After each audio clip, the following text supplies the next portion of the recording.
जादुई लिपस्टिक के पेड़ का जादू। रौनकपुर गांव में अनुराधा का खुशहाल परिवार था। अनुराधा की एक बहुत ही प्यारी बेटी थी कंचन। कंचन दिखने में बहुत ही ज्यादा सुंदर थी। अनुराधा बहुत ही दयालु और नेक दिल महिला थी।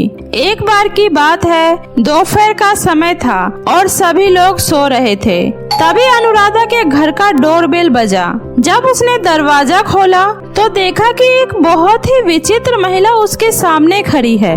बहन जी, प्लीज मेरी मदद कीजिए, मेरे कार का एक्सीडेंट हो गया है, प्लीज मेरी मदद कीजिए प्लीज। देखिए, घबराइए नहीं, मैं अभी आपके साथ चलती हूँ। अनुराधा उस महिला के पीछे पीछे चल देती है। तभी उसे एक लड़की घायल अवस्था में रोते हुए सड़क के किनारे दिखाई देती है। बेटा, आप यहाँ रो क्यों रही हो और आपको ये चोट कैसे लगी? आंटी, मैं अपने मॉम डैड के साथ अपने होम टाउन घूमने जा रही थी, पर पता नहीं कैसे कार का ब्रेक फेल हो गया और कार खाई में गिर गई। मुझे तो मेरी मॉम ने किसी तरह विंडो से बाहर धक्का दे दिया, लेकिन उनकी कार इस खाई में गिर गई। मेरे मॉम डैड मुझे छोड़कर चले गए आंटी। तभी अनुराधा पीछे मुड़कर देखती है तो वहाँ कोई नहीं होता है। वह समझ जाती है कि वो जो महिला उससे मदद मांगने आई थी वह कोई और नहीं बल्कि उसी बच्ची की माँ थी, जो अब इस दुनिया में नहीं रही। हे भगवान, मैंने सुना था कि माँ अपने बच्चों का मरकर भी साथ देती है और आज खुद अपनी आंखों से देख भी लिया। भगवान, इस बच्ची के माँ बाप की आत्मा को शांति देना। रोते नहीं बेटा, चुप हो जाओ। होनी को आज तक कोई नहीं टाल पाया है, शायद ईश्वर की यही मर्जी है। चलो मेरे साथ मेरे घर। और फिर अनुराधा उस लड़की को अपने घर ले आती है। बेटा, क्या नाम है आपका और आपका घर कहाँ है? मेरा नाम आयशा है और हम सब चेन्नई से इंडिया अपने होम टाउन घूमने आए थे और हमारा एक्सीडेंट हो गया। आंटी, हमारा इस दुनिया में अपने मॉम डैड के अलावा कोई नहीं था और अब वो हमें छोड़कर चले गए। आंटी, ऐसा नहीं कहते बेटा, जिसका कोई नहीं होता है उनका ऊपर वाला होता है। सब कुछ उन्हीं के मर्जी से होता है।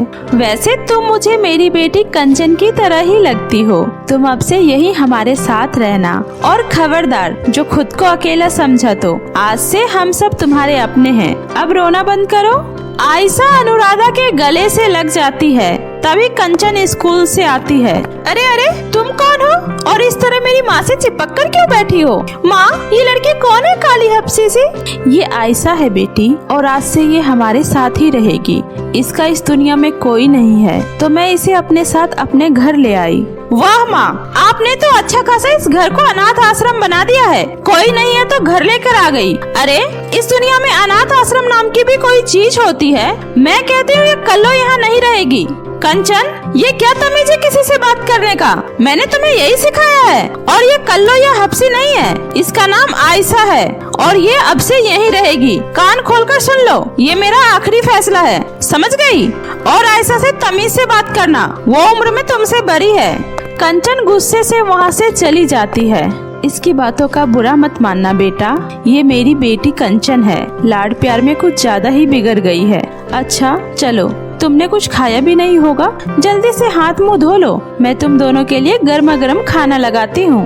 और फिर आयशा और कंचन एक ही टेबल पर बैठकर लंच करते हैं। कंचन बेटा, आयशा को भी अपने साथ जरा बाहर लेकर जाओ, थोड़ा घूम लेगी। जाओ बेटा। माँ, कल से मेरा एग्जाम है, मुझे उसकी तैयारी करनी है। मैं पढ़ाई करने जा रही हूँ। ओफो, कब से क्वेश्चन सॉल्व करने की कोशिश कर रही हूँ बट हो ही नहीं रहा।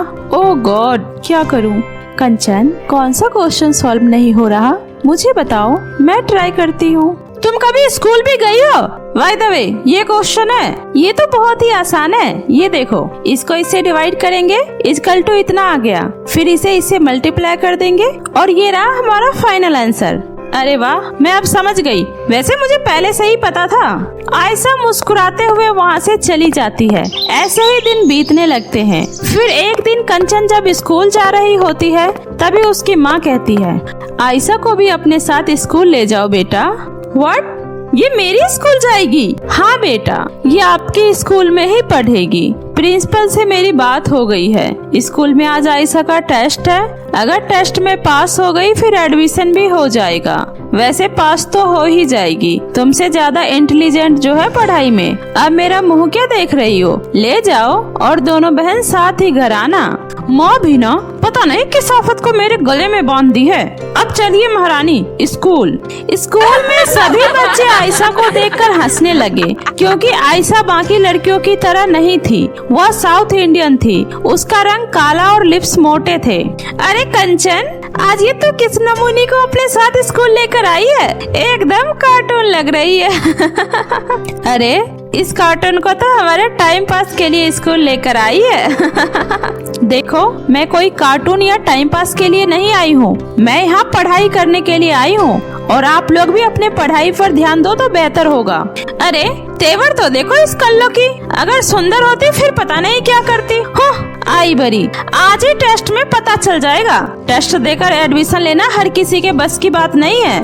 कुछ देर बाद टीचर आती है। टीचर आयशा का टेस्ट लेते हैं और टेस्ट का पेपर देखकर बहुत ही खुश होते हैं। आयशा बेटा, तुम स्कूल की बहुत ही होनहार लड़की हो। तुम्हारे 100 में से 100 मार्क्स आए हैं। वाह, तुम्हारा एडमिशन हो गया। कल से सारी बुक्स और बाकी की चीजें लेकर स्कूल आ जाना। अगले दिन अनुराधा आयशा को सारे बुक्स और बैग, जूते सब लाकर देती है। और फिर आयशा भी कंचन के साथ स्कूल जाने लगती है। आयशा हर सब्जेक्ट में ब्रिलियंट थी, जिस वजह से सारे टीचर आयशा की खूब तारीफ किया करते थे।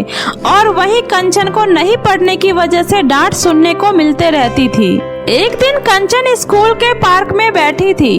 तभी वह काजल से कहती है, काजल चलो ना खेलने चलते हैं। नहीं नहीं कंचन, मैं तो आयशा के पास जा रही हूँ। मैथ का ये सवाल समझ में नहीं आ रहा है, वही पूछने जा रही हूँ। तुम खेलो, मैं जा रही हूँ।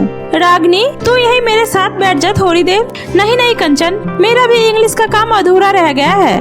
मैं भी आयशा से पूछकर अपना काम पूरा करने जा रही हूँ। तुम्हारी तरह मुझे इस बार फेल नहीं होना है। इस आयशा की बच्ची ने तो मेरा जीना हराम कर दिया है।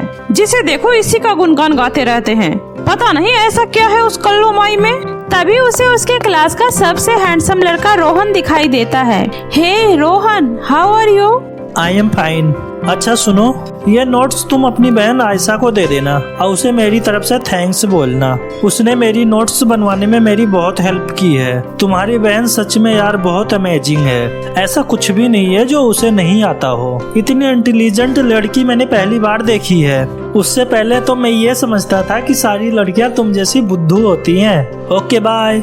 बहुत हो गया, इस आयशा की बच्ची को मैं नहीं छोड़ूंगी। पहले तो इसने मुझसे मेरी माँ छीन ली, अब स्कूल में आकर मेरे सारे दोस्तों को भी अपने साइड कर लिया। कंचन गुस्से से घर चली जाती है। और फिर एक दिन कंचन आयशा के पास जाती है और बोलती है, आयशा क्या तुम मेरे साथ घूमने चलोगी? मेरा घूमने का बहुत मन कर रहा है, लेकिन माँ ने अकेले बाहर जाने से मना किया है। तुम चलो ना प्लीज, मैं तुम्हें एक बहुत ही अच्छी जगह दिखाऊंगी जहाँ तुम आज तक नहीं गई होगी। चलो ना प्लीज। कंचन, जब तुम्हारा इतना ही मन है तो ठीक है, चलो चलते हैं। और फिर कंचन आयशा को एक ऊंचे पहाड़ी पर ले जाती है और उसे धोखे से उस पहाड़ी से नीचे धक्का दे देती है। तभी आयशा की माँ की आत्मा वहाँ आ जाती है और उसे बचा लेती है। बेटी, तुम ठीक तो हो ना बेटी? हाँ माँ, मैं ठीक हूँ। माँ, आप मुझे छोड़कर क्यों चली गई माँ?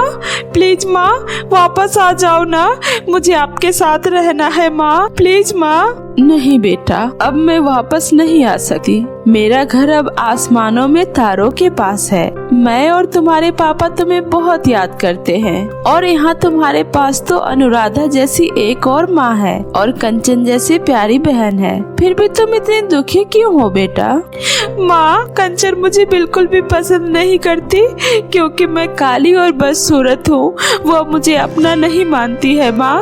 उसे मुझे दीदी कहने में भी शर्म आती है। है वो हमेशा मुझे कोसती रहती है, क्योंकि मैं इतनी बदसूरत होने के बावजूद भी सबके दिलों में अपनी जगह बना ली हूँ। आज इन्हीं सब ईर्ष्या की वजह से उसने मुझे खाई में धक्का दे दिया। माँ आयशा बेटा, कंचन अभी बच्ची है, उसकी बातों का बुरा मत माना करो। वक्त आने पर सब ठीक हो जाएगा बेटी। रही बात तुम्हारे सबसे अलग होने की, तो तुम मेरे साथ आओ। इतना बोलकर आयशा की माँ की आत्मा उसे एक जादुई पेड़ के पास ले जाती है। बेटी, ये पेड़ देख रही हो, ये एक जादुई लिपस्टिक का पेड़ है। इस पेड़ की लिपस्टिक लगाने से तुम भी इंडियन लोगों की तरह ही गोरी और सुंदर हो जाओगी। तुम इस जादुई लिपस्टिक के पेड़ से कोई भी 3 लिपस्टिक तोड़ लो। 3 लिपस्टिक? लेकिन 3 लिपस्टिक क्यों माँ? पहली लिपस्टिक तुम्हारे लिए। इस पहले लिपस्टिक को लगाते ही तुम भी कंचन की तरह गोरी और सुंदर हो जाओगी।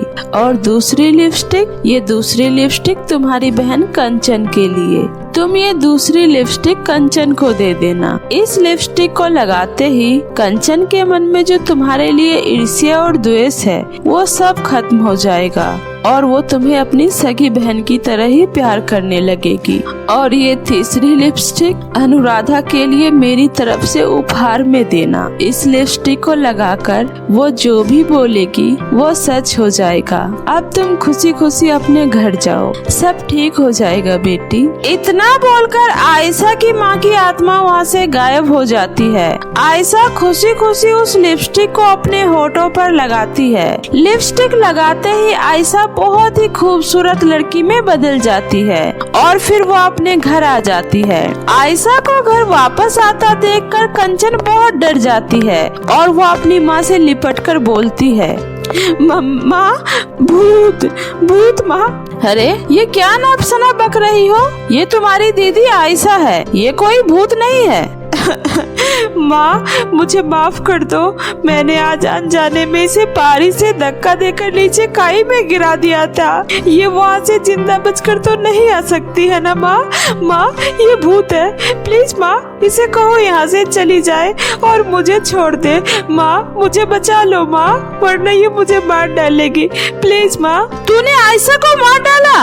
अरे तू मेरी बेटी होकर ऐसा कैसे कर सकती है? तू मेरी बेटी नहीं हो सकती, निकल जा मेरे घर से।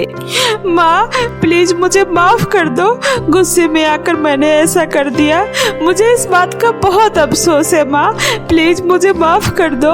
आंटी कंचन को माफ कर दीजिए, और मैं कोई भूत नहीं हूँ, मैं जिंदा हूँ। फिर आयशा अनुराधा को सारी बातें बताती है और उस जादुई लिपस्टिक के पेड़ के बारे में भी बताती है। देख, तूने जिस बहन को मरने के लिए पहाड़ से नीचे धक्का दे दिया था, वो बहन तुम्हारे बारे में कितना सोचती है। ये ले, ये लिपस्टिक तुम्हारे लिए है, इसने अपने होठों पर लगा ले। और फिर कंचन उस लिपस्टिक को अपने होठों पर लगाती है और फिर अपनी बहन आयशा को गले से लगा लेती है। आयशा दीदी मुझे माफ कर दो दीदी, प्लीज दीदी, मुझसे बहुत बड़ी गलती हो गई, मुझे माफ कर दो। और फिर अनुराधा तीसरी लिपस्टिक को अपने होठों पर लगाकर बोलती है, हे जादुई लिपस्टिक, हमारी सारी गरीबी को दूर कर दो और हमें खुशहाल कर दो। हमें इतना दे दो जिससे हम खुशी खुशी अपना गुजारा करें और दूसरे गरीब और बेसहारा लोगों की भी मदद कर सके। अनुराधा के इतना कहते ही उसका छोटा सा घर आलीशान घर में बदल जाता है, जिसमें सभी खुशी खुशी रहने लगते हैं। तो मेरे प्यारे दोस्तों, कैसी लगी आपको मेरी ये कहानी? मुझे कमेंट करके जरूर बताएं। कहानी अच्छी लगी हो तो इसे अपने दोस्तों के साथ भी शेयर करें। और हाँ दोस्तों, अगर आपने अब तक मेरे चैनल जादुई टीवी को सब्सक्राइब नहीं किया है तो जल्दी से नीचे लाल बटन दबाकर अभी सब्सक्राइब कर ले। तो मिलती हूँ ऐसे ही फिर किसी नई मजेदार जादुई कहानी के साथ। तब तक अपना ध्यान रखें। बाय बाय दोस्तों।